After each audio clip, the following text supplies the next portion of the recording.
hungry Trilobyte podcast would like to start by acknowledging Soonercon. Join us for Oklahoma's premier pop culture convention. Soonercon returns June 20th through 22nd, 2025. This will be the 33rd year for Soonercon, and this year will bring even more cosplay, celebrity guests, kids' workshops, gaming, comic art, and after-hours events. Visit Soonercon.com for details. On tap today, we have Steve Bynoe. How are you doing this evening? I'm great, Aaron. How are you? I'm doing fantastic. I really want to talk about the work you have here. You're a comic creator, among your many other talents. I don't want to shortchange you on that front. But you have a work on Kickstarter right now. It's a collection of comics called Atrium. Yes. Okay. And this is a cool idea. And I just want to preface this by saying I just started my third rewatch of Buffy the Vampire Slayer. Nice. So you're piquing my interest already. Perfect. Can't go wrong with Buffy. No. So it's a story of, if I understand correctly, a couple of paramedics who are trying to rush a donor heart to a location for reasons I'm not clear on yet, and they are being pursued by, of course, vampires. Yes. Yeah, you nailed it. It's pretty good. That sounds pretty awesome. Yeah, no, thank you. Thank you. So what kind of a tone are you going for here? Well, we just want to make sure that the reader is, they enjoy the ride that we have set up. So there's some action, a fair bit of it once things start to get going. There's some thrills and some suspense. And we hope that you are engaged with the characters. And so when we drop them into certain situations and have certain outcomes, that you as a reader are invested. Cool. And that sounds awesome on the surface there. I like the fact that the protagonists in your story are not superheroes in the sense that we normally think of them. Right. Yeah, no, basically, Naomi and Darnell are paramedics, and they live in a world that has some supernatural elements to it, obviously, because vampires exist. But they're just, everyday people going among their daily job, and they're tasked with, this mission that kind of pops up and lands on their doorstep. And because they do what they do, they accept the job, and it's a little bit out of the ordinary because they're accompanied by a security detail. But we've all had jobs where some days are not as straightforward as others, and you get thrown into situations. And so I just wanted to explore what happens when people who are not necessarily used to this kind of strange things happening while they're at work. How do they handle it, and how do they stay on task to complete their jobs?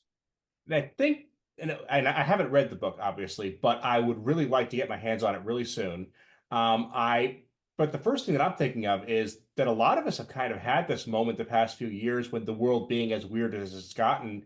It's like you suddenly realize, oh, this is what we're doing now. This is actually going to be a problem in my life that I never expected before. Yeah, no pun intended. Like, things have really gone off the rails for a lot of people, since COVID. Maybe even before COVID, but I think COVID has exacerbated a lot of the fragility that exists in society. And even though we've come out of it, you can still see the aftershock of everything. And so it was one of those things when we started the book, and this is a book that's been gestating for like almost a decade, where we were always fine-tuning the story based on wanting to have kind of like regular people or average people put in a situation that they're not used to, and then how do they deal with it? And I think that we succeeded so far by the feedback we're getting from our audience and anybody that we run into at a convention, and we just tell them what the pitch is. They're like, ooh, that's interesting. And you were just at Niagara Comic-Con? We're in Niagara, and we just came back from the Hamilton Con. I'm located in Toronto. Okay. So there was a Hamilton Comic-Con a couple of weeks ago, and then we were in London for a Comic-Con London, Ontario, and it was great because I got to meet Kevin Eastman. That is so cool. Yeah, he's a totally great guy. I would think so. I've heard great things. I've never had the chance to run into him, but what's your opinion on those conventions there? What was your big thrill for those weekends? Just meeting all the fans. Like, I've done them before, but this is the first. I guess this is the first year where we've been having our own product where Atrium is kind of like the lead, because I do draw as well too. And it's just amazing how much love there is for geek culture. It's kind of interesting. Like when I was younger, it was few and far between. Not only finding someone who loved comics, but then having a venue where you could spend 3 days, basically playing in the world that you love. And so when we go to these cons, we enjoy meeting people, talking to them, discussing obviously what's going on with Atrium, but also finding out what they love and what are their favorite stories and why they're there at the con.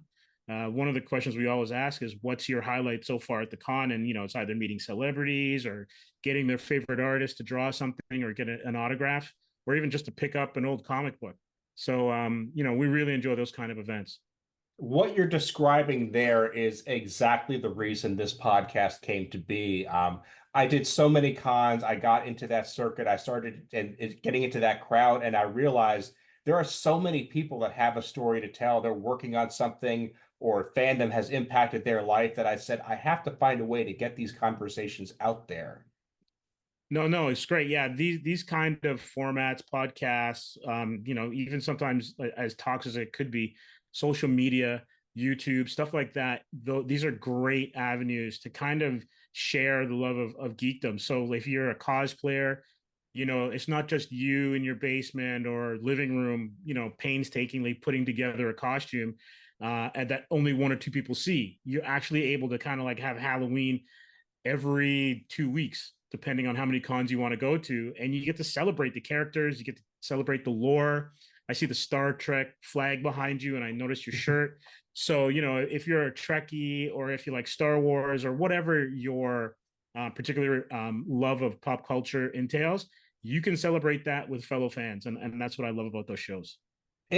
Agreed. I could not agree with you more there. It's just about getting people together. You make these connections. You find it almost becomes a found family. I think found Yeah. family is a trend that goes, it transcends different fandoms. And when you have something like what you're working on there, you're giving people one more avenue to make that found family.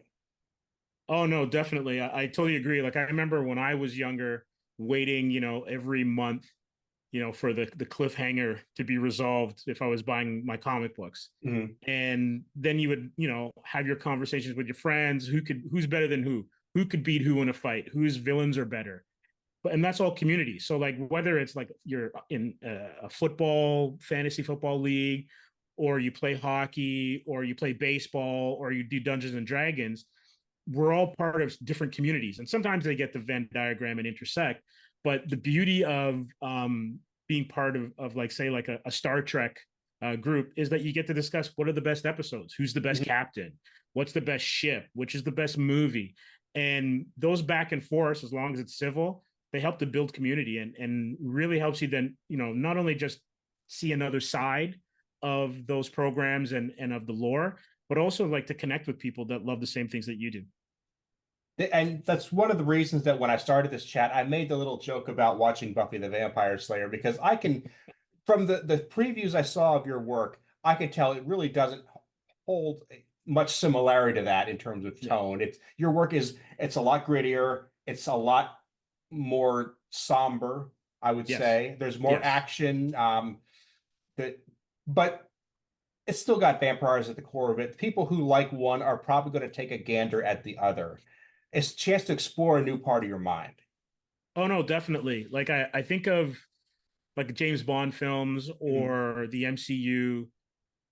They have superheroes in it, but at their core, each film is like either a heist film or it's a spy film or it's an all-out action film. And so it's the same thing. You can have vampires and you can have like the Anne Rice type of vampire. You can have the Nosferatu kind of vampire. You can have an American vampire kind of scenario with the comic books, or even the series that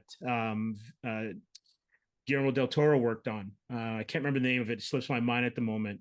But there are different types of stories that you can tell with all of these genres, within all these genres. And some are for you and some are not. But if you have such a wide berth, it actually opens the door for more people to like it. Many moons ago, no pun intended, I had author Halston Blake on the show, who wrote, and I described the work she did was basically a mafia book about werewolves. And the fact that they were werewolves was the least interesting thing about these characters. And that's really what great sci-fi becomes, is that whatever the sci-fi twist is tends to be only a backdrop. It just becomes a means to an end in the story. Superman is not a great superhero because he has powers. He's a great superhero because of who he is. And you'd argue that's the case of any character. No, I totally agree 100% there. Anything you do, and anything, like if you're a creator or if you're a fan, whatever we like or whatever we create has to have heart. Mhm. So like my favorite hero is Spider-Man. And that's a character that, and they've kind of done it now with the recent Spider-Verse movies, where he or she could be anybody. It's basically, how does a regular person with great power comes great responsibility, how do you live up to that? And you go through the daily kind of like relationships, everyday stuff, every man, every person kind of challenges. And then you have your resident or whatever super villain wreaking havoc a couple of blocks from your home. So then how do you do that and then also take care of your personal life? And so, heroes like Daredevil, heroes like Batman, that are kind of like street level, they carry that as well too. But even you have those larger than life characters like Superman, where you could argue, and I think this has been said a few times, that he's actually Clark, not Kal-El, and Bruce is Batman, not Bruce. That's been said a couple of times in various ways. I think the most clever way that I've seen was when the Justice League was revealing their identities to each other, and they did it by placing their hands in Wonder Woman's lasso. Yeah. And when Bruce did it, he just said, "I'm Batman." Yes. Yeah. Exactly. Yeah. And so like you're completely correct. And so it's like the fights are great. But like think of a movie where it's all set pieces for an hour and a half. It kind of gets boring. You need those kind of like different beats, and you got to rest for a little bit, and then you ramp it up. And so that's the same thing with certain heroes. It's their everyday lives and their relationships with their supporting cast. And that's why I like team books. I grew up reading Teen Titans by Marv Wolfman and George Perez, and it was the interpersonal dynamics of that team that was the most engaging thing, like aside from the art and the great storylines. But they had their pre-existing relationships through their previous stories in the DC universe, and then you had some new characters with Starfire, Cyborg, and Beast Boy or Changeling and Raven, and how did they then interact with kind of like the big three of the previous group with Robin, later Nightwing, Kid Flash, and then Wonder Girl. I love the way you're explaining this here. I can see you put so much thought into these comics, and you have a great appreciation for it. And I would be remiss if I didn't mention you have a background in education. Yep. Yes, I have taught. I'm a retired teacher, but I taught for over 20 years. I taught K to 6, and I retired a few years ago, so maybe about a year or so after COVID, and that's when I decided to dive full time into the comic book creator kind of side of the stuff that I do. When did you ever manage to get comic books into your classroom? Well, not really in terms of like the regular like monthly books, but we'd have I guess Scholastic fairs up here in Canada. I think Scholastic's in the States as well too. And so anytime we had one of those book fairs, the kids would always have graphic novels. And then at least once a year, I would have the kids make their own comic books. So it wasn't too far away from, the stuff that I love. And then I would pass it on to the kids. And they're already ahead of the game with all the manga and video games and whatnot that and cartoons that they were, reading and watching. So they kind of enjoyed it. That is so cool. It was just a few episodes back. I had Amanda Dybert from DC Comics on here talking about her project to create a comic book creators club at her local school. Oh, wow. And it's gone gangbusters. I love the idea, but it just blows my mind that you and her are supporting the kids in this way. When we were little, I'm guessing we're not too far apart in age, comic books they weren't forbidden at school, but they were kind of seen as being bad news. It was kind of a waste of time in the eyes of a lot of teachers. Yeah, you're absolutely correct. I guess it was pop culture, and it wasn't on the same level as like novels, and it wouldn't be part of the canon. But I just remember when I was younger reading comic books, and the vocabulary in them are extensive and way above anything that you'd be reading at that age. So I learned what a nanosecond was reading Superman comic books, and the techno babble that you have to go through to get through a Fantastic Four issue or an Iron Man issue, or even the stuff that Peter Parker was talking about whenever you'd have to like come up with some new web fluid. That kind of vocab you're not running into in some of the books that are, you know, quote unquote age appropriate for kids who might have been like, you know, under 12 years old. So comic books are a fantastic medium. Obviously, there's a wide range of books, just like movies and games, that are appropriate for different ages. But the ones that can cross different, you know, age groups, you know, from preteen to teen and then into adult, those ones that the little kids could read and they're appropriate, they're fantastic for building vocabulary and then also teaching them about storytelling. And this is modern mythology. So the Kirks, the Skywalkers, the Picards, those are the Zeuses and the Gilgameshes of our time. You know, you give a kid, say, a history textbook, and they're reading through it, and they get to a footnote. Unless the kid is really, really into that particular class, they're probably not going to read the footnote. I've noticed this because I actually did read the footnotes, but I was always amazed when other kids didn't. But I guarantee you, when they're going through a comic book and they get to something they don't understand, they check those editor notes that's left in the margins there. And kids want that information because they want to be involved in the story. Comic books have a way of engaging you in a way that even a really good book sometimes doesn't. It's amazing that you said that. And it's kind of interesting because like I ended up being an English major when I went to university before I got into teaching, but my first love's art. And so I, you know, used to draw a lot, maybe not do as much homework as I should have, which is ironic when you turn out to be a teacher later on. But I used to read comic books visually first. So I would always just go through the pages and look at the artwork and read the story visually. And then I'd go back and read the words to go along with the artwork. And that's one of the things that allows a lot of people to get into the medium, is that if maybe language isn't your strongest, the visual storytelling kind of lays out everything that you need. And then the words kind of then, they're almost like the mustard or the ketchup to the hot dog. Sure. I could really give you a great example of this. I'm trying to collect the original run of Jimmy Olsen. It's my thing. Cool. A weakness of the series, and as a big fan, I'm just going to have to admit this, is that it has the bad habit of having the characters describe exactly what's going on while it's going on. It was the style of the time, like they used to say on The Simpsons. And when that happens, I'm very tempted to just read the words and move on and pay no attention to the art, because the way the story is being told makes that very tempting. Yeah. But then I decided to go to some modern stuff that I just picked up last week, and I realized I'm not tempted to do that. The words and the art are flowing together in such a natural way that I can appreciate the art, and then I kind of, like you just said, bob my eyes up to the word balloons so I can kind of put the dialogue together in my head. And it's clear that there have been conversations with artists over many decades as to how to best do this. And what we're seeing now are the results of many, many decades of experimentation.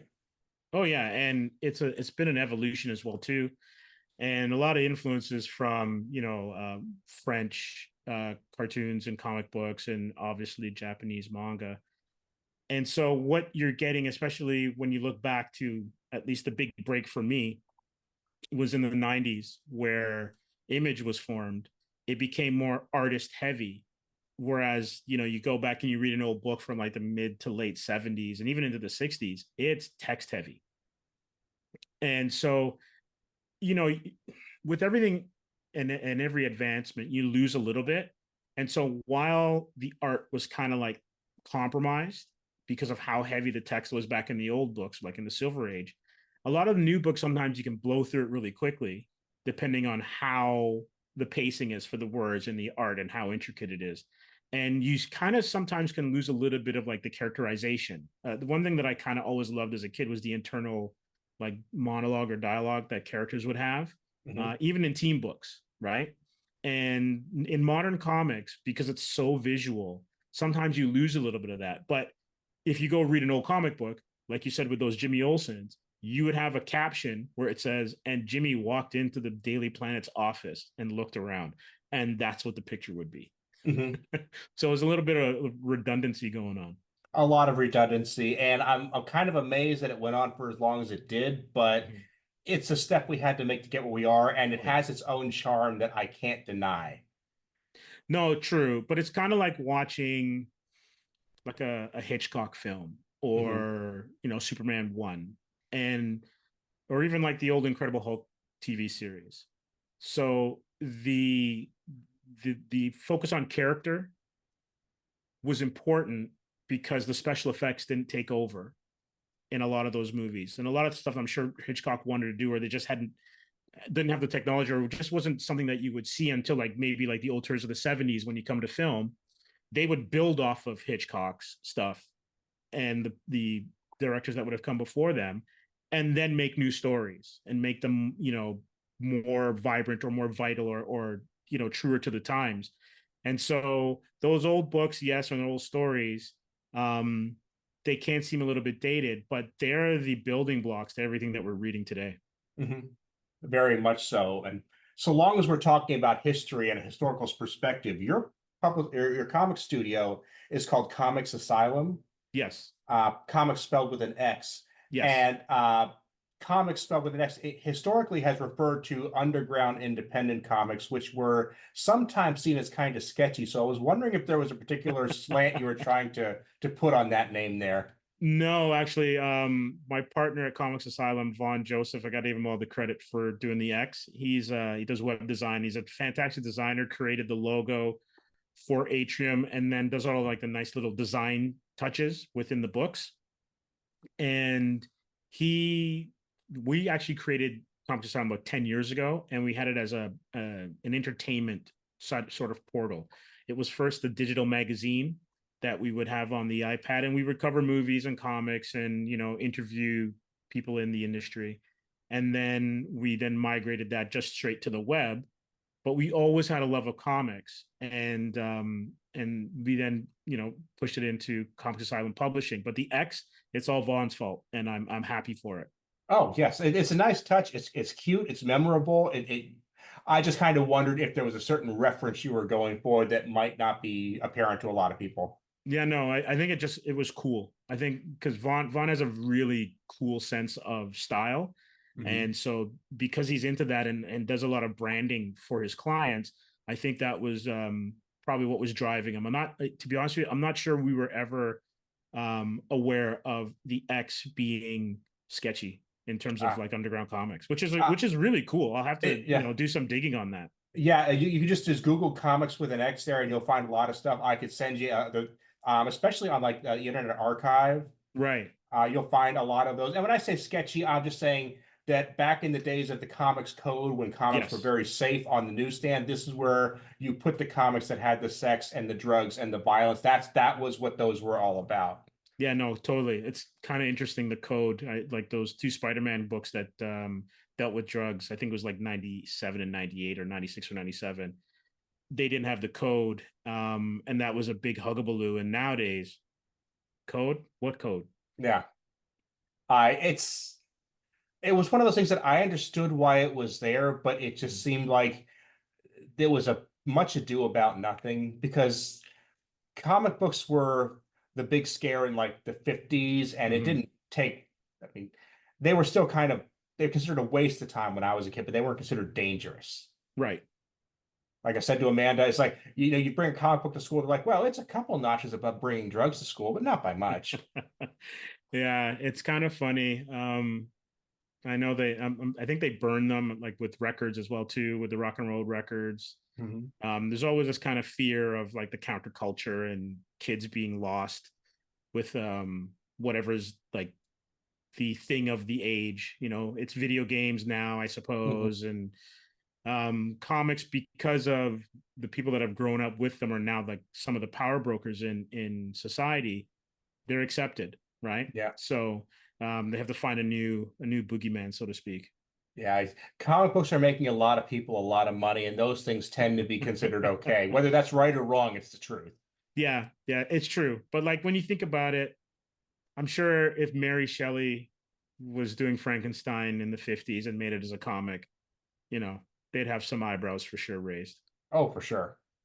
Yeah. And it's and I love the fact that so much of this does come back to Mary Shelley and then the creating of the modern science fiction. I mean, science fiction, like we just said, has been around for ages and ages since people started telling stories, but Right. she put the spin on it that we're seeing now. No, definitely.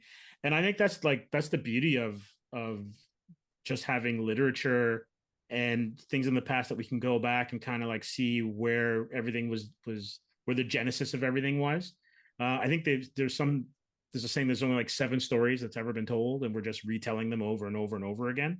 And so Star Trek is kind of like a Western in a Yeah. way. Going from planet to planet is like going from town to town, but it's got a different skin, and you make it kind of like allegorical to the time that it was going on, and you have a whole new thing that has an audience to actually see something that they've never seen before, but actually they have.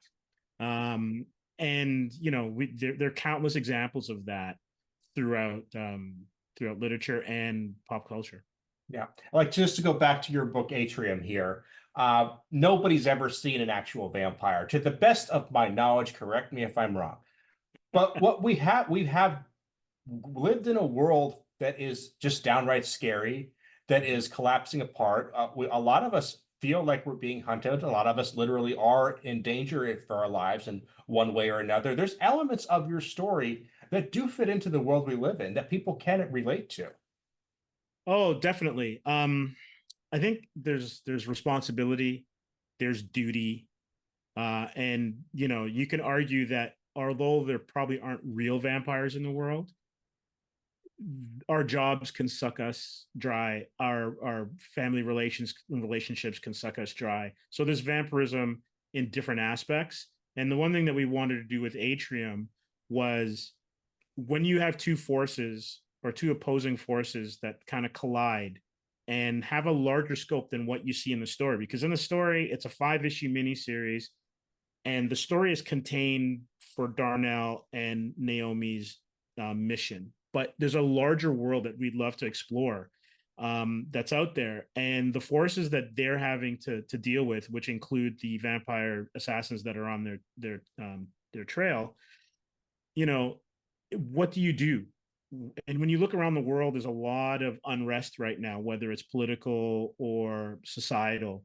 And some of the things that we see disturb us. And that was the stuff that was happening when Stan and Jack were doing their books in the 60s, because they had the civil rights movement and Vietnam War, as well as like the space race. So kind of like ripped from the headlines, is what the Marvel universe kind of found its genesis with. And with Atrium, we take a lot of, on a smaller scale, some of the same things that we deal with every day, and then what happens when they go a little bit sideways. Well, Steve, this is really cool. And I'm going to encourage people to go to Kickstarter now and support your book, because I think they should have about 2 weeks to do that by the time this episode hits the feed. So you got some time, but not much. Yeah. Where can people check it out after that? Where can people follow your adventures on the web? So you can also pick up Atrium. The first 3 issues are available on Global Comics. So that's a digital platform. And I think the first 9 pages of each book are free. And then you can find it at comixasylum.com, as well as on Instagram, Comix Asylum, at Comix Asylum, and then on Twitter. And then for me, you'll get some Atrium news as well too on my social media feeds, which is Steve Bynoe Art on Instagram, as well as I think it's Steve Bynoe 47 on Twitter. Sweet, sweet. Well, I'm going to put all that on the show notes on my website, aaronbossick.com. And Steve, I'm going to check out this book, and I'll be glad to have you back anytime. Oh, it'd be my pleasure. I love discussing comics and talking all things Atrium, and sci-fi, horror, doesn't matter. I love it. Sounds great. It's been a pleasure.